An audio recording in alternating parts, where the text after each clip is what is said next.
important about our story that if we don't tell our story, then for me, I feel like someone would tell it for us. And I feel like with Robert, he's been able to keep track of his story with his writing. And I feel like I'm able to keep track of my story through videos. But him and I were talking about how we have really good memory. I have a really good memory too. Like I could remember crushes from kindergarten, everything. My memory is kind of terrifying. I know for myself. And I think this is something that's like really unique to me that I haven't really met. Maybe I'm about to meet you right now, but I haven't met anyone that does to the extent of what I do in like archiving my life. But of course, I started off with like diaries, and I still have them. And then in 7th grade, we were starting to write letters to each other in middle school, right? Those are the days. Yes, I have all of those letters still.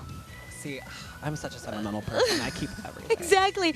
I have every letter. If you've ever written me a note in class at Desert Sands or I was like, I think it was middle school or at Maryville High School or even at Raymond S. Kellis, I have every single one of your letters. Not only that, I have organized them by person and by date. Oh, so not only you're organized sentimental hoarder. I love that. Yes. Yeah.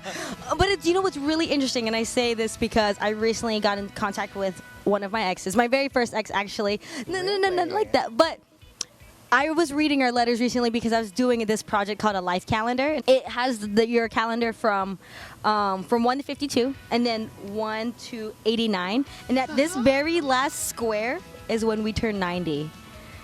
And so I look at this life calendar every day.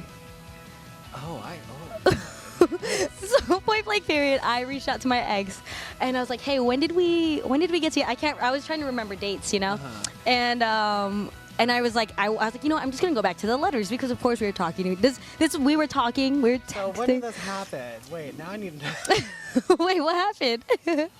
What? When did the relationship start and end? Oh, I was 15. Oh. Yeah. So we were going back, and I couldn't go back that far in memory, so I had to ask her. I was like, hey, what did this? And she had a really vivid memory, too, which I really appreciated. But I remember reading the letters while I was on the phone with her, and I was like, why did you write in pencil? And I was like, did I not tell you 10 years ago to write in pen because one day we're going to look back on this or something like that. For some reason, I was very adamant about... Does pencil fade? Yes. Oh. It erases and things like that. And I remember telling friends that I was writing notes to. I was like, please write in pen. And no way. You were on that already. Exactly. But I wasn't thinking that 10 years. I was just like, please write in pen. You know what I mean? And like you could see her letters going from pencil to pen. And when she did write in pencil, she apologized. I was like, I told you. And then I had to trace over. Her letter. Because I knew that it was gonna fade. I knew that. So 10 years later, I've been able to look at the letters. I was like, and they're a pen, and I was able to find out when we dated and all that stuff. So that's just the letters. So I have scrapbooks. Right. MySpace was there. I wrote blogs on MySpace. But I knew in my head at one point, I think it was like 4 years ago, I was like, MySpace is gonna go away. I don't think it was 4 years. I can't remember, but it was in college. I was like, MySpace is gonna go away. I need to print all of these blogs now.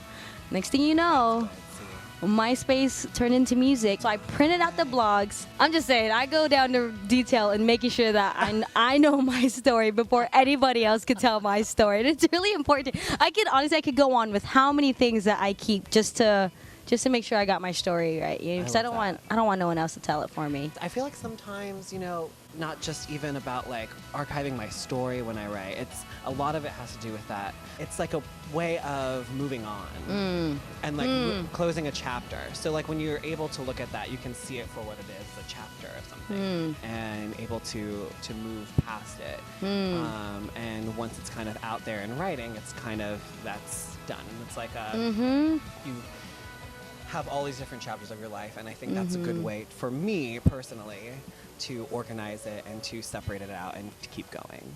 But I think our generation, and not necessarily our generation, but a lot of people don't really reflect anymore. You know what I mean? Like having journals or diaries or whatever case, or blogs, or like I feel like there's like a part of our generation that does, and they avidly do that. But a lot of times I've run into a lot of people that just feel really lost, and I ask them like, do you have an outlet? Is there, are you keeping track of things, or whatever the case? And like how you said, like where you've come from, where you are, where you want to go. But I do come across people who are that I'm friends with and I connect with, who do kind of have a problem with that. of understanding exactly, you know, where the patterns are in life. And I'm not saying that I don't see all of mine, you know, I'm trying to, but sometimes, you know, they don't always reflect, and that's why it's so important for me is reflecting is like the most important thing to do in order to really be an empathetic person, you know. It's not about just like, okay, this happened to me, moving on, forget it happened. It's like, no, honor that and understand that.